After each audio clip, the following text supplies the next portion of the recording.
어쨌든 밑에 1층, 3층 동시에 보니까 그리고 우리가 지금까지 빙하이유 공부하면서 이렇게 배웠던 것도 있고 그래가지고 두 문화가 되게 대비되는 게 좀 느껴졌던 것 같아요. 그래서 다르구나는 알겠는데 그게 뭘 의미하는지는 잘 모르겠지만 뭐가 다르다 이런 느낌을 확실히 받고 온 시간인 것 같습니다. 난 아침에 나는 유학도 아니고 동안 유학도 아닌데 왜 여기 와 있는가 생각을 하면서 중간중간 선생님들이 말씀하시는 거 들으면서 아 그렇구나 이게 문자가 없는 데 있는 문의하고 좀 다르구나 뭐 이런 생각 많이 여기저기 주워 들으면서 좋은 시간이었습니다. 좋은 저녁 기대됩니다. 저도 선생님 소개 듣고 관람을 하니까 다른 문화가 느껴져서 좀 마음도 먹먹하고 즐거웠습니다. 네, 뭐 어떤 부분이 먹먹하셨어요? 구체적으로 울지 마. 아니요 그런 거 아니고 그냥 인디안들의 생활상을 보니까 그냥 자연 그 자체의 삶이었다는 생각이 들었습니다. 여기서부터 제안을 해도 될까요? 숙제 뭐 할 건지 얘기로 할까? 그거는 좀 생각해보세요.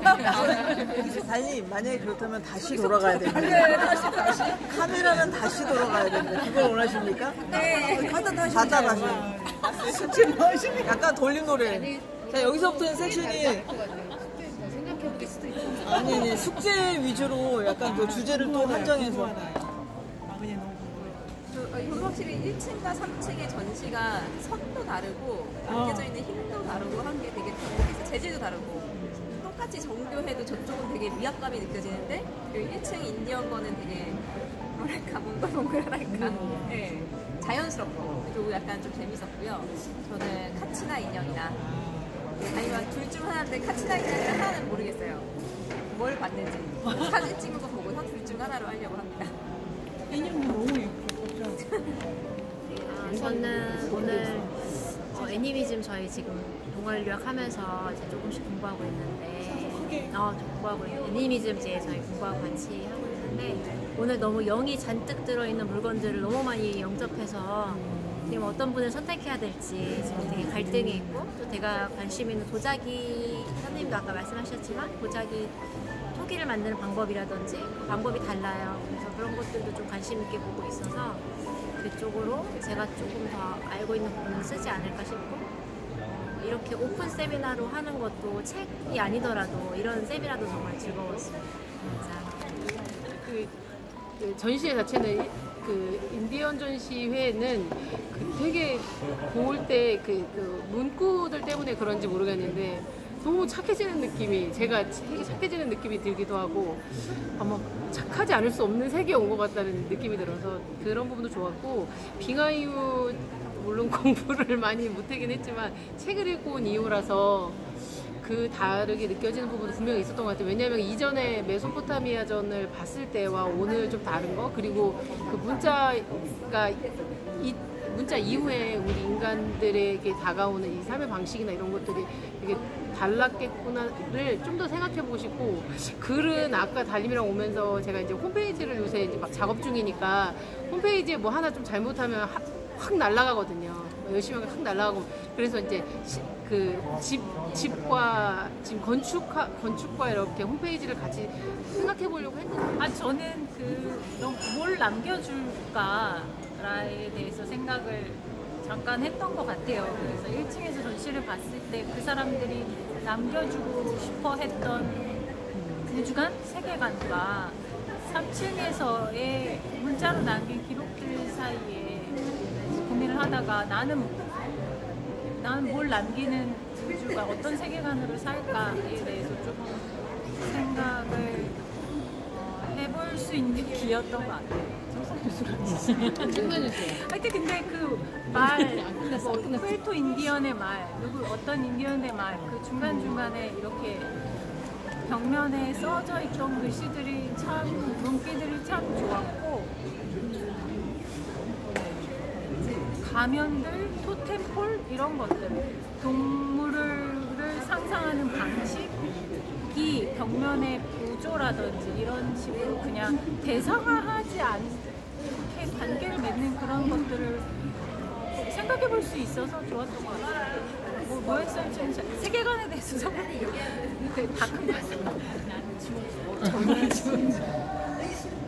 이게 시대적으로 보면 뭐 메소포타미아는 뭐 3,000년 전? 3,000년 전이고 뭐 인디언은 뭐 사실 지금까지도 있는 부족이고 그런데 그 3,000년 전에 그 막 문자, 장부, 숫자, 뭐 계산, 손해 이런 것들이 그 메소포타미아 문화에 들어있더라고요. 근데 그런 것들은 또 인디언 오히려 더 근래에 더 가까운 인디언한테는 없잖아요. 그런 게 되게 좀 신기했고 그리고 뭐 자본주의, 사유재산, 뭐 국가 이런 거는 세트인가? 뭐 이런 생각도 들고 그런 전시였습니다. 네, 재밌었습니다. 연결되어 있다, 하나다 이런 말 자주 쓰고 공부할 때마다 되새기는 말들인데 오면 이런 데서 이렇게 비교해서 보고 하지 않으면 모르는 것 같아요. 그리고 제가 인디언 그 전시에서도 글을 먼저 읽더라고요. 그 설명을 먼저 읽고 그 사람들이 뭐 직조를 했던 도자기 그림을 그렸던 이야기를 한 건데 그 이야기를 못 알아듣더라고요, 전혀. 그래서 그게 무엇인지 좀 생각하게 됐고, 제가 글을 후기를 쓴다고 하면 아까 그 직조하시는 그 비디오를 오랫동안 봤는데 직조의 시작이 그 환경에서 기어오르고 뛰어다니고 여기서부터 시작하더라고요. 그래서 그걸 좀 이해해보고 싶었어요. 글을 쓴다면 그걸로 쓰고 싶습니다. 아무튼 오늘 저도 그 인디언의 그 말 있잖아요, 말. 그 말들이 되게 좋더라고요. 진짜 그 미야자와 겐지의 바람의 지자. 비에도 지자. 그런 느낌이 좀 살짝 들면서 거기에서 나오는 게 모든 존재는 소중하다는 거예요. 모든 존재 그리고 감사하다. 그리고 그 감사함을 전하는 게 삼가는 거더라고요. 삼가는 거. 어떤 걸 가지 않고 여기를 지키고 그게 되게 단조로운 것 같으면서도 이 사람들이 그 단조로움을 굉장히 오랫동안 반복했던 거잖아요.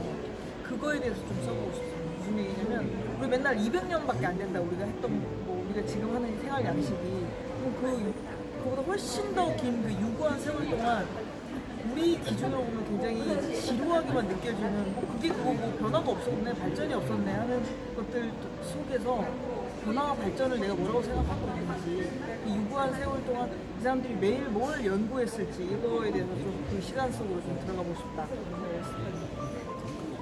저도 인디언 전시는 이제 자연과 함께 사는 전시인데 오히려 그러니까 지금은 자연을 보호하자, 환경을 보호하자 이런 게 되게 훼손하면 안 되고 사용하면 안 되고 이런데 그들은 함께 그러니까 동물과 함께 살아가고 그게 내가 동물이고 동물이 나이고 약간 이런 하나의 존재로서 가죽 옷도 입고 약간 이런 게 좀 집도 어쨌든 가죽으로 만들어야 되고 어쩔 수 없는 그런 걸 한 번 더 생각해 봤어요. 진짜 보호하고 환경을 생각한다는 게 무엇인지에 대해서도 생각을 해봤고 아까 선미쌤이 오전에 설명해 주셨던 그 셀프? 자기를 어떻게 생각할까 고대 문명 사회, 도시 문명과 자연 속의 인디언들은 나에 대해서 어떻게 생각하고 이런 거를 좀 더 생각해 보고 싶어요. 저는 재밌었고 그 신발 있잖아요. 신발 처음 봤을 때 제일 인상적이었던 건 신발이었어요. 그 신발에 바닥에 무늬가 있는 그 신이 아까 우리 잠깐 얘기했는데 저걸 신고 어디가 부서지게 그래서 신이 신는 게 아닐 수도 있다는 생각을 하게 돼가지고 좋고 그 다음에 우리가 그 생활용품이라고 하는 게 다 어떤 필요라는 거를 떠올리면서 생각을 하는데 신은 신는 게 아닐 수도 있고 입는 거는 추위를 막기 위한 게 아닐 수도 있고 너무 목적을 이렇게 일상의 필요에 맞추지 않는 방식으로 그렇게 생각할 수 있겠다 이런 게 가장 인상적이었고 오늘 본 거는 오늘도 다 좋았는데 그 저는 사람 가면 있잖아요. 사람 얼굴을 가면으로 쓰는 게 다 유령의 형상이라는 게 그 사람 얼굴에 대한 생각을 가면을 가지고 좀 더 할 수도 있다. 그리고 인간이 정말 쓰고 싶은 건 이 얼굴이 아니고 다른 동물 얼굴이다. 그래서 3층을 보면은 그게 왕의 얼굴이 있잖아요.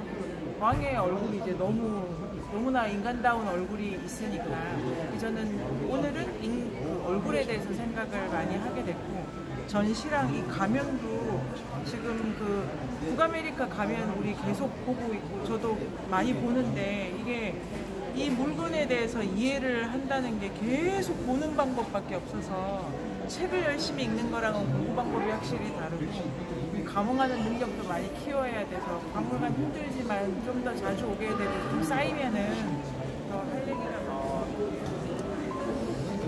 선생님께서 이제 어떤 글을 쓰실 거냐고 계속 이제 설명씨 물어보시는데 저는 이제 자연적인 부분을 좀 많이 생각했는데 이제 그 중에서 가장 크게 많이 와닿았던 게 옷에 이빨에 다 박았잖아요. 다 이제 꼬맸잖아요. 다 이렇게 해서. 근데 그게 보니까는 엘크. 근데 엘크인데 저희가 자연학 했을 때 엘크에 대한 거를 이제 배웠었거든요. 그래서 엘크 동물이라는 것도 알게 됐는데 그거를 다 박았다. 근데 그거를 입음으로써 그 영을 가져서 그걸 표현한다라고 하거든요. 그러면은 그 본인에 있는 나는 사라지고 내가 다시 엘크로 돌아가는 거잖아요. 그럼 나라는 존재는 어디 갔다가 다시 빠졌다가 옷을 벗으면 다시 돌아오는 거예요? 아, 원래 없는 거예요. 원래 없는 거예요? 나라고 하는 게 그 애니미즘에서 나라고 하는 게 그냥 없고 이 부족이나 필요에 따라서 영을 들어오게 하는 거예요. 엘크 옷을 그렇다고 이 사람이 자기를 사람으로 안 느끼는 건 아니지만 엘크도 동물 엘크가 아니라 이게 다 추상화된 그 고문 힘, 뭐 치타는 빠름 이런 능력을 몸에 입히는 거여서 엘크 이빨로 만든 옷을 입으면 어떤 성질을 들여오는 거예요. 다른 옷을 입으면 다른 성질을 원래 나라는 건 없다. 그거라고. 그럼 결국은 인간도 동물이고 네. 그러니까 동물과 자연? 근데 인간 이렇게 저는 이제 그 문화와 자연 계속 입국적으로 그런 생각이 들다 보니까는 그러니까 옷을 벗으면 나라는 게 돌아와서 나도 다시 인간 생활을 하는 건가라는 이제 그런 생각이 들었고 아까 뭐 선생님 말씀하셨던 것처럼 그런 범고래 가면 썼을 때 내가 아니고 범고래의 부족의 일종으로서 이제 거기에 이제 나라는 건 빠지고 거기에 이제 소속이 돼서 그런 영빨을 이제 발휘한다고 했잖아요. 근데 과연 그게 어떤 것일까는 그게 한마디로 애니미즘이라고 말씀해 주셨던 건데 그걸 한 번 더 깊게 생각을 해보고 싶고 거기에 대한 글을 쓰려고 지금 생각 중입니다. 애니미즘이 개념적으로 들어갔을 때 사람은 사람의 정의가 내포가 없어요. 사람은 그냥 정의되는 바가 없는 게 사람이에요. 사람이라고 하면은 다른 힘을 들여올 수 있는 능력을 가진 자라서 많이 비어있는 자가 개념적으로 사람이고 근데 3층에는 어떤 왕이잖아요. 그 왕의 정체성이 이 국가의 정체성을 왕이 가진 거예요. 그 정체성 개념을 쓰는 거죠. 인간다움이 있는 거예요. 문자사의 인간다움은 자기다움이 없는 거예요. 많은 힘을 받아들여서 뺄 수 있는 게 원래 없어요. 그럼 무문자 사회에서는 그럼 이름을 어떻게 불러요? 이름을 갑자기 그게 나라는 게 없다고 했으면은 이제 명칭을 이제 부를 때 여기서 이름을 어떻게 부르냐면은 이름을 이게 그 일학에서 세 가지 이즘이 있잖아요. 애니미즘, 토테미즘, 샤머니즘 이렇게 돼 있습니다. 순서가 외워야 될 게 세 개인데 애니미즘, 토테미즘, 샤머니즘 순서대로 외워야 돼요. 애니미즘은 만물의 영이 있다. 토테미즘은 집단의 영을 만들어내는 거예요. 그리고 샤머니즘은 달라요. 만물의 영이 있는데 영이 들어왔다 나갈 때 제자리를 못 찾으면 사고가 나서 상해. 그래서 샤머니즘은 영을 제자리에 갖다 놓는 기술이에요.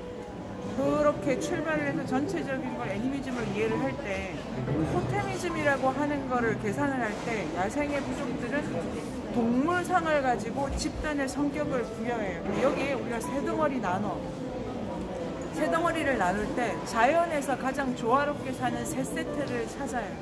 그럼 예를 들면은 연어, 곰, 개구리가 우리 동네에선 제일 잘 사이좋게 있는 애들의 대표를 할 수 있을 것 같아. 그럼 연어, 곰, 개구리가 돼. 그러면 그렇게 되면 연어 부족은 연어를 안 먹어. 대신에 이 부족은 연어를 먹을 수가 있어. 이렇게 되면 그 동네에 먹을 걸 다르게 배분해가지고 모든 사람이 같은 걸 안 먹도록 배분을 하는 방식입니다. 그러면 이 각 집단 있잖아요. 각 집단을 상중하로 나누거나 뭐 사지, 배 뭐 이렇게 나눠가지고 이름은 여기 이 수준에서 정해져요. 곰의 머리, 연어의 머리, 개구리의 머리 이렇게 되면 놀 때 머리 다 모여 이렇게 돼요. 배에 다 모여. 그래서 이름은 부족 이름이 나오고 부족을 해부학적으로 쪼개가지고 할당을 받는데 내 아버지, 내 엄마가 가진 이름을 뭐 받느냐 안 받느냐고 이름을 받으려면은 그 부족의 이제 뭐 조건. 이름은 요 수준에서 자연 안에서 결정을 한다. 요거는 토테미즘을 가지고 이름을 만드는 방법. 네. 그리고 그걸 쓴다요. 저는 가장 기억에 여전히 남는 것은 그 요람과 독하신 아기 그게 너무 굉장히 인상적이고 거기에 어떤 마음이 들어있을까 뭐 이런 생각을 하게 되거든요. 그 아이들은 자연이 가장 큰 선생님이라는 그 글귀가 써 있었잖아요. 저희가 되게 즐거우기도 하지만 되게 힘든가 뭐 시련이나 고난을 겪을 때 내가 어떻게 다시 힘을 내볼 수 있을까? 그게 뭐 이제 그 시도 읽기도 했는데 어떤 뭐 산들바람을 가지고 내가 다시 새로운 활력을 얻는다던가 다음날 태양을 보고 다시 힘을 내본다던가 이제 이렇게 할 수 있는 그런 마음이 뭘까라는 게 되게 저는 궁금한데 그래서 그런 거와 연관해서 그 요람과 그 신발에 쑥 놓아져 있는 그 세세한 채공들 그냥 내가 필요에 의해서 그냥 이렇게 정말 적당히 만들 수 있었는데 굉장한 정성이 들어간 거라고 되게 생각이 들거든요. 그래서 그 마음이 어떤 건가 그게 좀 궁금합니다. 준비하셨습니다. 사진 찍은 것 중에 길이 막혔다고 느껴질 때면 고개를 들어 하늘을 올려다보며 너 자신의 노래를 부르라 한다. 저 여기서 약간 울컥했거든요. 지금 제 상황이 약간 퇴사하고 네, 2달 전에 퇴사하고 네, 뭔가 새로운 방향으로 가고 있는 또 입장이어서 그런 것도 있지만 네, 그동안 좀 울린 것도 있었고 그래서 이걸 바탕으로 어떻게 이 자연과 만나는 사람들과 소통하고 나는 없다 진짜 불교에서도 계속 그 얘기 나오는데 그게 연결이 다 되잖아요 어쨌든 저의 길에 대해서 조금 더 이거를 비춰서 생각을 해봐야 될 것 같습니다. 재밌겠습니다. 네, 감사합니다. 기다립니다. 인류학의 숲으로 초대합니다. 인문세닷컴에서 만나요.